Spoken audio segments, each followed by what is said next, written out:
before the polls close. Something to remember in this historic election is that it's not all about the presidential races. It's also about state and local. Emily sat down with Department Chair of Political Science, Dr. Keith Bockelman. He wants to remind voters to focus on more than just the top of the ballot this election cycle.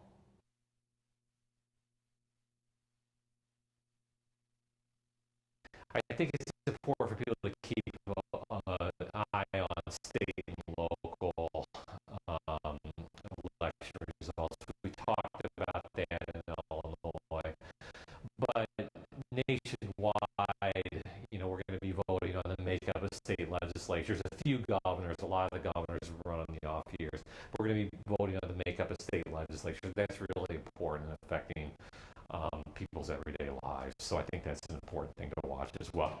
What about Dan? To watch more of this interview with Dr. Bockelman, you can join us tonight on our election night coverage starting tonight at 8 p.m. We will have reports from both the Democratic and Republican watch parties along with up-to-date numbers. You can join us tonight at 8 p.m. for our hour-long show. And then on top of it, you can stay up to date with us throughout all our social media pages. Find us on Twitter and Facebook. Feel free to tag us if you have a question, too.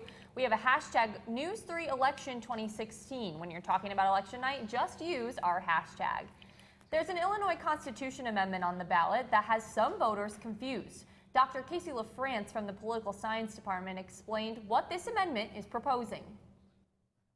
Is that monies collected from transportation-oriented state commerce, so things like speeding tickets and railroad fines and so forth, has to be reinvested in transportation. So it limits the discretion of the General Assembly to put that money into use in other projects, other state areas. Now, in addition to the ballot in McDonough County, this year is proposed for a 1% sales tax increase. The increase would go towards school renovations. News 3's Danny Fry joins us now live in the newsroom. Danny? Emily, Megan, Macomb School Superintendent Dr. Patrick Toomey says that 39 other counties have passed and voted to pass those similar proposals. But tax increases, as you know, are always a very tough sell in the community. And the question is, was there enough done to get this motion passed on Election Day? Macomb School Superintendent Patrick Toomey is an advocate for the increase. He says he has received positive feedback while presenting to various groups such as WIU's Student Government Association and other organizations. I've presented several times out in public, and so far all the reaction has been very positive toward this tax, and so I really don't look for any backlash. Although Toomey has been out in the public and hosted 2 open forums, some voters like Nancy Hansen learned about it for the first time while voting. No, I don't think they've done a good job at all at getting it out. It hasn't been a good job getting it out. If it's something they want passed, they really haven't done a good job of educating the public with it, no. When talking to local mother Melanie Allen, she realizes facility improvements are needed, but it's still a tax. I think we're taxed enough already, so I'm against it. Other voters feel like the quality of education needs a helping hand. I think that we need to take care of the teachers. The teachers do an outstanding job in McDonough County and in the area, but I think we need to make sure that we have good teachers and good programs and this sort of thing. And from our experience sending our kids through the school system, they've done an excellent job. Toomey says the weight of the tax will be spread among visitors to local stores, making this a better option than a property tax increase. I do believe that this is an opportunity for the county to come together and to look at a tax and make a decision as a county if this is right for us. Toomey says this increase is being proposed because there are no longer construction grants being given by the state of Illinois. The tax is 1 cent per $1 and also exempt from the tax are tangible items that would be owned by the state, like farm equipment and automobiles. Some of the voters we also spoke to, they said that the signs that were promoting the tax increase were very hard to read when passing by, so that should be interesting as well as people are voting for it today. Reporting in the newsroom for News 3, I'm Danny Fry. Thank you, Danny. Continuing with our election coverage now, Republican State Representative Noreen Hammond represents the 93rd District in the Illinois House of Representatives. She was appointed to that seat back in 2010 when Representative Rich Myers passed away from cancer. For 13 years before his passing, Hammond served as his legislative aide. Since taking his seat, Hammond has held on to it, and she's never had a challenger, but this election cycle has brought some competition. I'm Noreen Hammond. Working across the aisle. That's what State Representative Noreen Hammond says has led to success in her stint representing the 93rd District in the Illinois House. If we as Republicans are going to get a bill passed or any initiative, you have to be able to work with people. For almost 6 years, she's held her House seat, but now she's facing her first challenge to office. Democratic candidate John Curtis. I just feel like he will better represent the people of this area. I mean, I feel like Noreen Hammond has done an okay job, but I think there needs to be a new perspective. Hammond chose not to debate Curtis leading up to Election Day, and she says she stands by that decision. I was not going to put myself in that position, and certainly not going to put my family in that position of having to defend falsities. Hammond's platform highlights education. She wants to push for funding for K-12 and higher ed institutions across the state, which is why Macomb resident David Bormet is supporting her. And she's been in office for a number of years and has, done a good job from my aspect in that, and a real supporter of Western and schools. Her supporters' biggest praise, though, is her experience. She listens whenever we talk to her, and she really has good reasons. And I feel that she's more experienced and will help us. Be sure to join us tonight for our live election coverage. I'll be at the GOP headquarters on the square in Macomb covering Hammond's watch party. And on to Noreen's running mate. It has been 22 years since the Democratic nominee has been in office for the Illinois 93rd District for state representative. But one Macomb man is looking to change that this evening. That's right. News 3's Redrick Terry joins us now with an inside look at the Democratic candidate's campaign. Redrick? Megan and Emily, I sat down with Democratic candidate John Curtis to discuss what made him run, what he faces ahead, and how important a strong education system is to the region. The Democratic nomination in Illinois' 93rd District has some new blood. Macomb resident and WIU instructor John Curtis will look to become the first Democratic state rep in this district since 1994. And for Curtis, it's all about giving this district a choice. I'm looking at Illinois. We've got the worst state government in the country, and looking at the fact that 60% of the state and House races aren't going to have an opponent. And I just couldn't sit back last fall and let Representative Hammond go without any kind of challenge whatsoever. It just could not happen. As an educator, Curtis says he knows the importance of education and the issues that they are currently facing within the state. His supporters believe that he is the answer for a long-awaited change. We've had long dry spells with nothing happening, and all of our services are disappearing. All these people were let go from Western, so it's just time that we have a change and have something happen here. Not investing in education is like not investing in our future, and we have to have outstanding K-12 programs. We really should have a pre-K program in Illinois, and we have to have excellent colleges and universities, and that's one place that I won't budge. We just absolutely have to fund our higher education institutions, and we need to have excellent K-12. Besides common things like education, Curtis is aware that this district of 8 counties and over 105,000 residents all have their own separate issues as well. One of the reasons that I've been going door to door and spending so much time in these other places is so that I can learn about them and learn what their issues are. And the truth is that there are a lot of similarities, but there's some pretty important differences too. This election is about making sure that your voice and your concern. Curtis went on to encourage people to not give up on our democracy. He acknowledged the ugliness of election season, particularly this one, but urges people to get out there and vote. Another reminder to join us later on tonight. I will be live from the Democratic Watch Party at Curtis campaign headquarters. Again, that's tonight at 8 p.m. Reporting in the studio, I'm Redrick Terry. All right, Still to come here on Live at 4, the presidential races.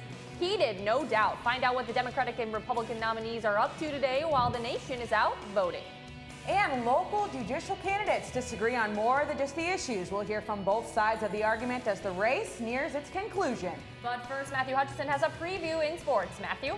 Thank you, Megan. Fall sports here at WIU are starting to wind down and come to an end, including one Leatherneck team looking to win and advance into the postseason this past Saturday in their final game of the season.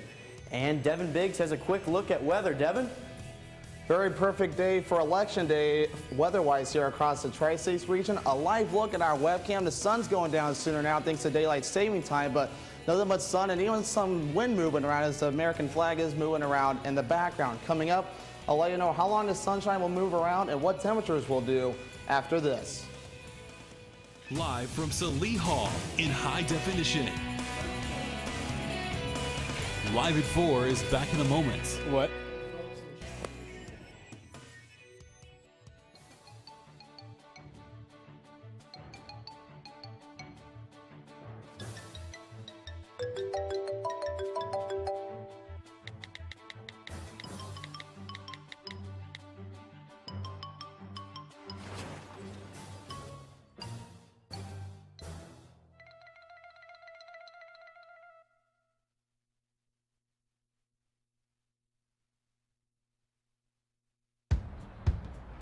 Taught him how to hit a baseball,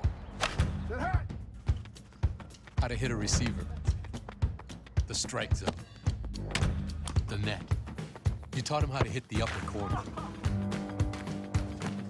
You even taught him how to hit the open man. But how much time have you spent teaching him what not to hit?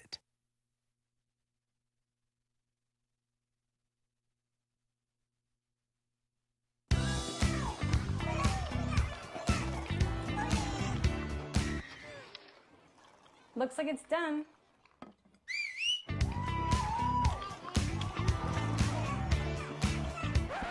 Don't let salmonella get funky with your chicken. On average, 1 in 6 Americans will get a foodborne illness this year. You can't see these microbes, but they might be there. So learn the right temperature to cook each type of meat. Keep your family safe at foodsafety.gov. Whoever knows that. Live from Salee Hall in high definition. Live at 4 continues. Tonight, Donald Trump and Hillary Clinton will be just 1 mile apart while history is being made. If Trump is elected, he will be the oldest president to take office, and if Hillary is elected, she would be the first ever woman president. Clinton, Trump, and voters across the nation are hitting the polls today in this historic 2016 election. Voters will decide whether another Democrat will serve as president or if the page will turn and a Republican will take office. The last Republican candidate was George Bush from 2001 until 2009. Now back in our region, Heidi Benson and David Hansen are running against each other for the 9th Circuit Court judicial seat to replace Judge Stewart. News 3 talked with both of the candidates. My opponent is running on several issues, and one of the issues he's running on is that he's a veteran. And I have the most respect for veterans, and I think it's honorable that he is a veteran, but that doesn't necessarily qualify him to show up tomorrow and be my boss. You know, being a veteran is just one piece of who I am. It's one part of my experience, one part of my background that I bring to the table that I think voters should consider in deciding who they want to be their judge. And again, you know, obviously, just being a veteran in of itself doesn't necessarily make you qualified to be a judge. But obviously, I went to law. You know, I went to undergraduate. I went to law school. Now, Raymond Kavanaugh and Jim Harrell are also running for the position, but to replace Judge Bordner's seat. Veterans Day is this week, and the city of Macomb is doing something to celebrate. About 800 American flags will be displayed all throughout Chandler Park on Friday, but the city needs your help to make it happen.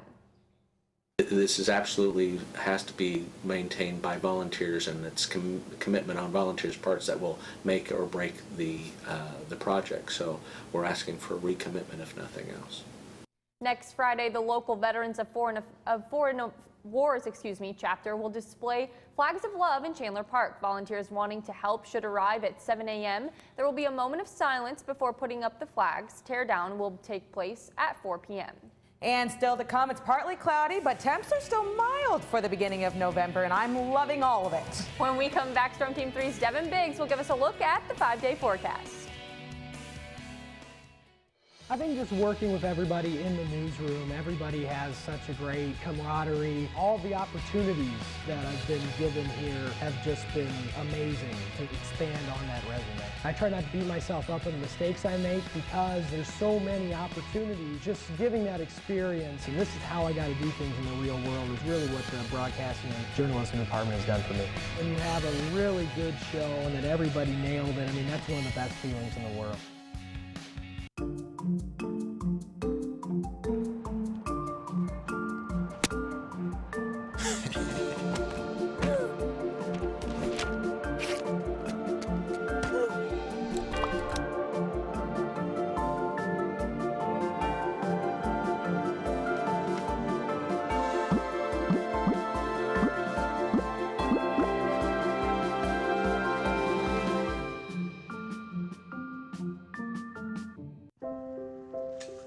I want to eat apples and bananas.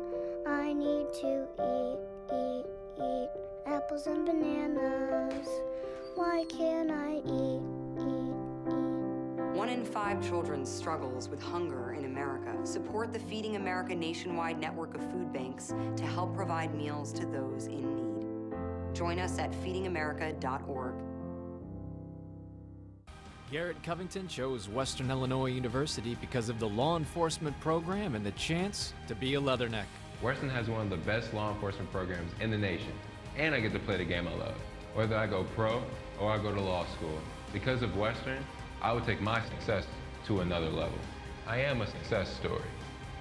I am a Leatherneck. Think purple, think success. Think Western Illinois University.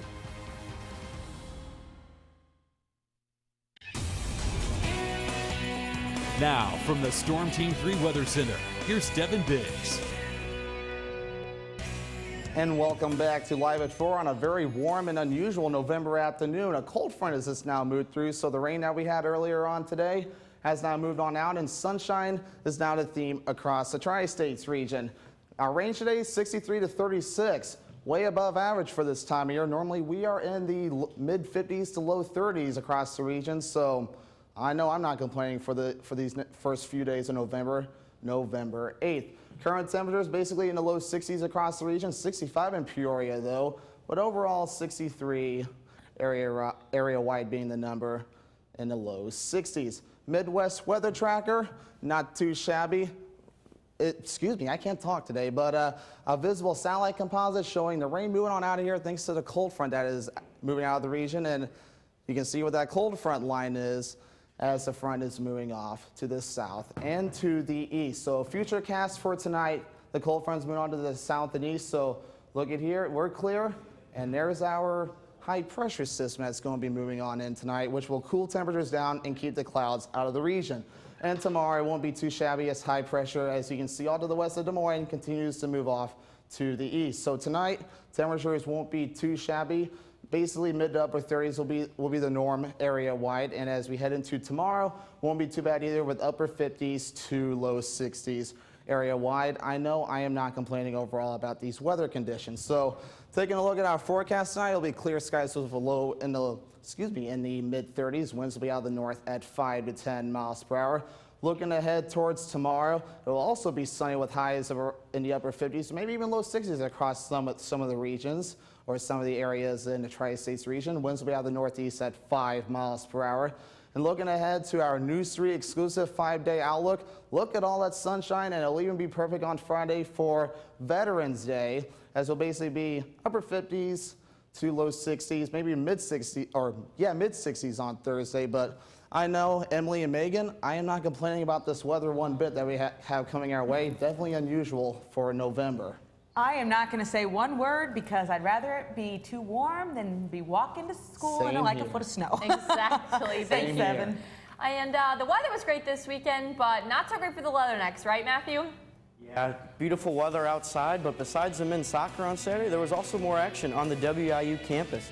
It was a big Saturday for sports as the Leatherneck football team looked to pull out a victory against in-state rival Illinois State. And after the break, men's basketball head coach Billy Wright provides us an insight on his team this season.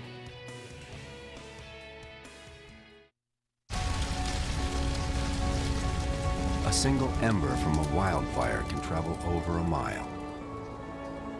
That ember can ignite and destroy your home or community. You can't control where that ember will land. Only what happens before it does. Visit fireadapted.org to learn how you can help protect your community from wildfires. I think what I love most about News 3 is that we're really provided with a real-world experience. We're able to get hands-on work in news, and it's very similar to what you would find in a real newsroom, but everyone around here is really good about pushing you to be your best. News 3 has really taught me to believe in myself and that if you work hard, you can achieve anything you want. News can sometimes be really tricky, and you have a lot of roadblocks. All of us hold each other to really high standards, and I think that really shows in our newscasts.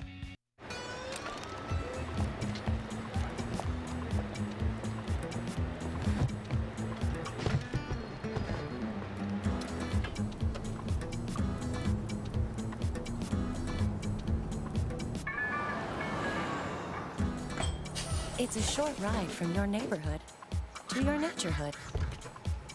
To find a neighborhood park or green space near you, visit discovertheforest.org.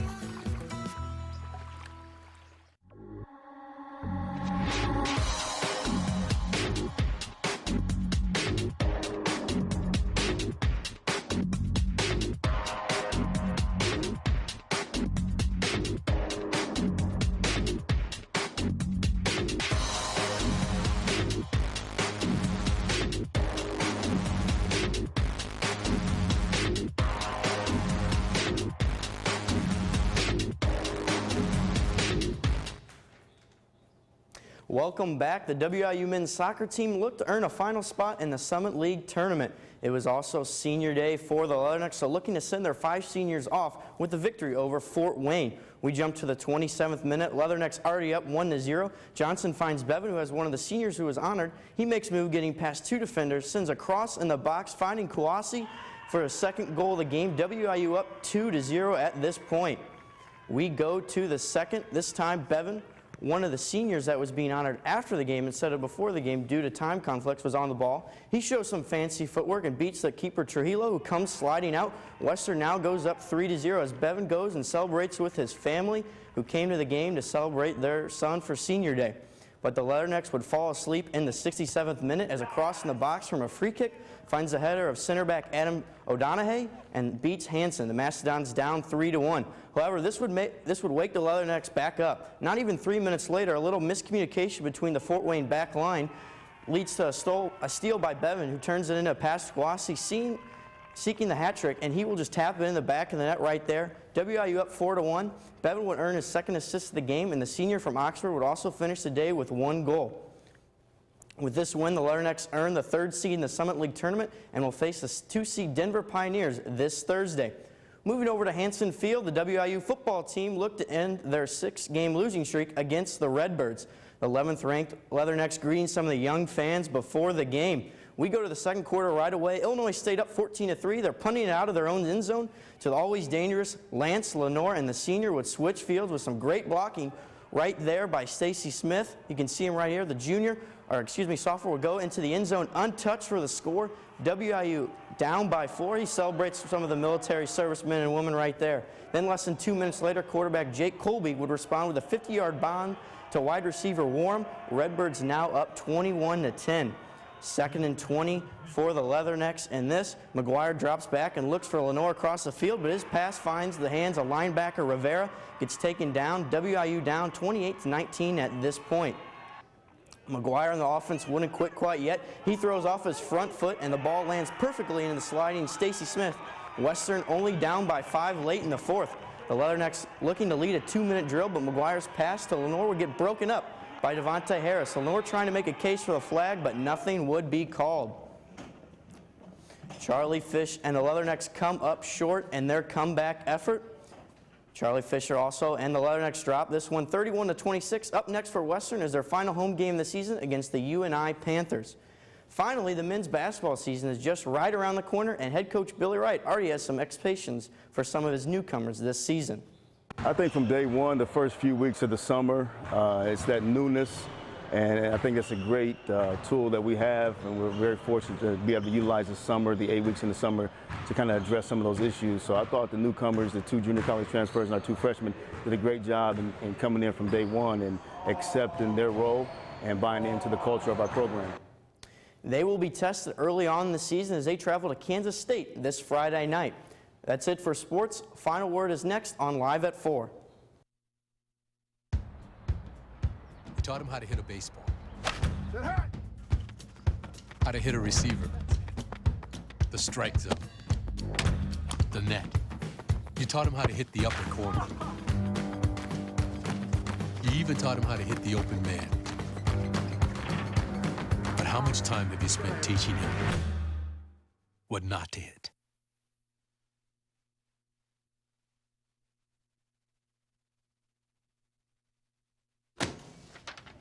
Hey, Hard, what's this? That's my resignation letter. You're resigning?